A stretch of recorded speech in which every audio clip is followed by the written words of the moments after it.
ఇది ఇంకా తీవ్రమైంది. ప్రకాష్ రాజు ముందు నుంచి ఆయన రాజకీయాలు, బీజేపీ, ఎన్డీఏకు వ్యతిరేకత అవి తెలిసిన విషయాలే. రెండోది ఆయన మోరార్లెస్ కేసీఆర్ను కూడా కలిశారు, మహబూబ్ నగర్లో ఎక్కడో ఉంటున్నారు. ఇదంతా ఆయన నిన్న ఒక ట్వీట్ పెట్టారు, రండి దొరా తప్పకుండా రండి, కానీ ఉత్తినే వస్తున్నారా ఎవరితోనో పొత్తు పెట్టుకొని వస్తున్నారా చెప్పి రండి అన్నారు. రండి దొర అంటాం తెలంగాణ దీంట్లో ఒకటి కావచ్చు. రెండవది ఇందాక మనం మాట్లాడిన దాంట్లో దీనికి సమాధానం ఉంది, రామచంద్రరావు ఇంకోటి ఇదంతా. సరే బీజేపీతో కలిసి వస్తున్నారు పవన్ కళ్యాణ్, అలాగే సిపిఎం జాన్ వెస్లీ కూడా ఈరోజు తీవ్ర ప్రకటన చేశాడు, కమ్యూనిస్టులు ఎందుకు మీరు అంటున్నారు, మా మీద ఎందుకు దుష్ప్రచారం చేస్తున్నారు. ఈ నేపథ్యంలో ప్రకాష్ రాజ్ మీరు కలిసి వస్తున్నారా, దాంట్లో నిజానికి అంత కొంచెము వ్యంగ్యం ఉందేమో కానీ అవమానం ఏం లేదు. కానీ దాని మీద వెంటనే పవనేశ్వరుణ్ణే పరమేశ్వరుడుగా భావించే బండ్ల గణేష్ ఆయన కొంచెం శృతి మించిన, అంటే మళ్ళీ బ్యాక్ టు ది నీకెందుకురా అని ఎవరిని అంటున్నాడు ప్రకాష్ రాజును ప్రతి దాంట్లో వేలు పెట్టడం. అసలు నువ్వెవడివి, తమిళోడివా, తెలుగోడివా, కన్నడోడివా, ఏ ఊరు నీది, నీ కథ ఏంటి, ప్రతి ఊర్లో ప్రతి ఇష్యూలో దూరి జడ్జిమెంట్లు ఇవ్వడానికి నువ్వేమైనా కలెక్టర్వా లేక దేశ ప్రధానివా, ఎక్కడ చూసినా నువ్వే, ఏ విషయంలో వచ్చినా నువ్వే, నీ బతుక్కు పని లేకపోతే పని చూసుకో, కానీ అందరి విషయాల్లో దూరి హీరోలా ఫీల్ అవ్వకు, ముందు నీ అడ్రస్ నువ్వు తెలుసుకో, తర్వాత ప్రపంచాన్ని మార్చే ప్రయత్నం చేయి. ఇది ఫస్ట్ది. తర్వాత ఇంకో పెద్దది పెట్టాడు, ఇది చెప్పాలంటే ఇంకా చాలా సమయం పడుతుంది. ఇప్పుడు ప్రకాష్ రాజు మాటలు రాజకీయమైనవి, ఆయన రాజకీయ వైఖరి అందరికీ తెలుసు.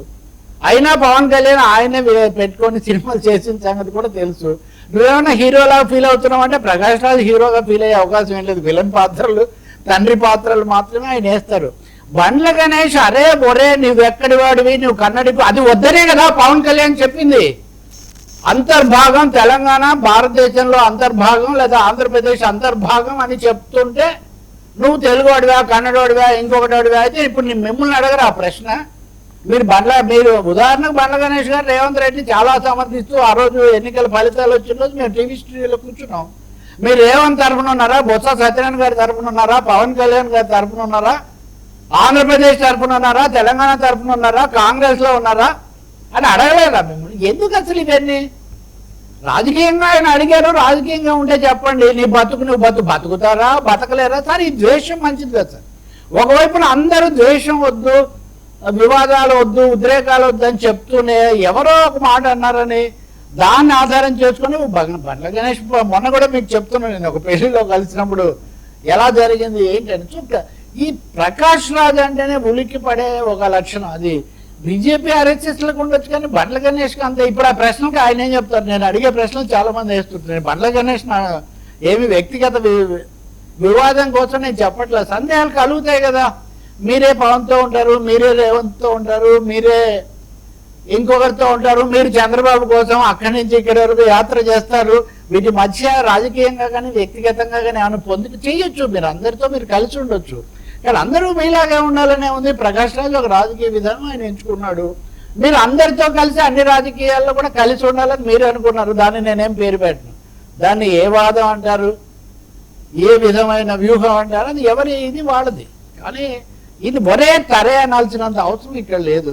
ఏ సంస్కారం అయితే కావాలి, ఏ సంయమనం అయితే కావాలి, ఏ సమైక్యత అయితే కావాలని పవన్ కళ్యాణ్ చెప్తున్నారో ఖచ్చితంగా బండ్ల గణేష్ మాటలు అదే లోపిస్తుంది. ఆయన నిజంగా ఇంకా కాంగ్రెస్ లో ఉన్నారో లేదో కూడా నాకు తెలియదు, ఎందుకంటే అప్పుడు పోటీ చేస్తానని కూడా పాదయాత్ర కూడా చేశారు కదా, పాదయాత్ర కూడా చేశారు చంద్రబాబు నాయుడు గారు. అదే కదా ఇప్పుడు రేవంత్ రెడ్డి మీద కొంచెం అటు ఇటు ఆ సృష్టిలో ఇది కూడా ఒక దీనిలాగా కనిపిస్తుంది.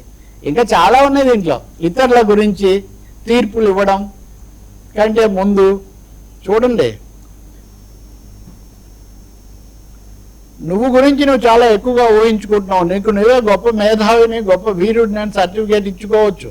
ప్రజలు ఇచ్చే తీర్పే అసలైన సర్టిఫికేట్ వగైరా వగైరా. నీ చరిత్ర ఏంటి, నీ క్యారెక్టర్ ఏంటి, నీ నైతిక హక్కు ఏంటి అని ప్రశ్నించుకో. ఈ ప్రశ్నలు అందరూ వేసుకోవాల్సిందే కదా, ఒకరేముంది అందరూ వేసుకోవాల్సిందే కదా. కాబట్టి ప్రజాస్వామ్యంలో ఎవరెవరి ఆత్మలు ఏం చెప్పాయి, ఎవరెవరి ఇది అని వాళ్ళు చూసుకోవచ్చు. కానీ ప్రజాస్వామ్యం రాజ్యాంగం ప్రకారం కొన్ని హక్కులు కొన్ని ఇవి ఉంటే ప్రశ్నలు వేసారు, ఆయన కొన్ని ప్రశ్నలు వేశారు, రామచంద్రరావు గారు జవాబు చెప్పారు. ఉదాహరణకు మా అధిష్టానం నిర్ణయిస్తుందని. పవన్ కళ్యాణ్ గారు జవాబు చెప్పారు, నాకు తెలియదు, బీజేపీ వస్తుందో రాదో నాకు తెలియదు, తెలుగుదేశం సంగతి నాకు తెలియదు, నా సంగతి నేను చెప్తున్నాను అన్నారు. పవన్ కళ్యాణ్ కూడా రానంత కోపం ఈయనకి ఎందుకు వస్తుందో, ఆయన వెళ్ళి అమరావతికి వెళ్ళి పాపం బ్యాలెన్స్ చేయడానికి ఆయన ప్రయత్నం చేస్తుంటే ఈయన తమ ట్వీట్లతో హీట్ ఎందుకు పెంచుతున్నారో అర్థం కాదు. కానీ ఈ ఉద్రేకాలు పెంచడం మటుకు మంచిది కాదండి. చాలా మంది చాలా ప్రశ్నలకు జవాబు చెప్పలేరు.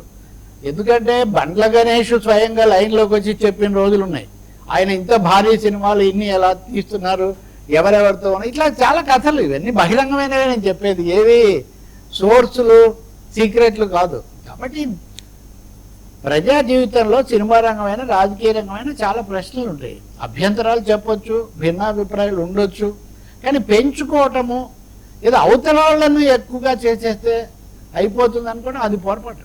అది వద్దనే. ఇప్పుడు పవన్ కళ్యాణ్ ఏం చేస్తున్నారండి, రేవంత్ రెడ్డి సభ పెట్టించకపోయినా ఆయనకు తెలియదేమో అంటున్నారు. కేటీఆర్ గారు కాస్త మాట్లాడారు కదా తీవ్రంగా, అంటే ఆయన నా సోదరుడు అంటున్నాడు, ఆయన సోదర భాష.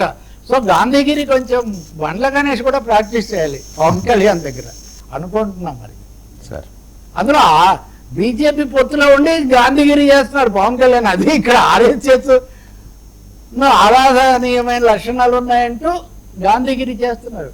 మరి పవన్ మన గణేష్ అన్న కూడా కొంచెం ప్రాక్టీస్ చేస్తారేమో చూడాలి సార్.